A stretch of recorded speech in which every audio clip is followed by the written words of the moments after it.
আজ তোমাদেরকে দেখাবো গছপাড়া মাপা।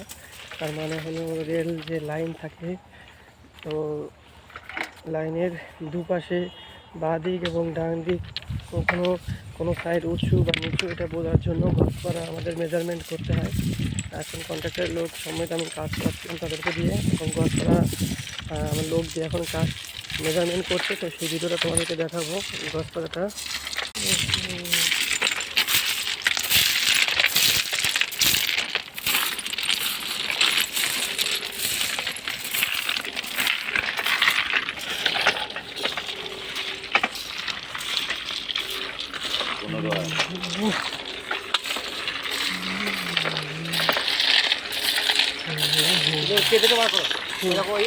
একটা আকন্দ গাছ দিলাম যে কোথাও গেলাম ওই তো ওই আকন্দ গাছ, ওই বিড়ালটা কেটে রাখুন ছোট বড় এই গাছটা দেখতে পাচ্ছি।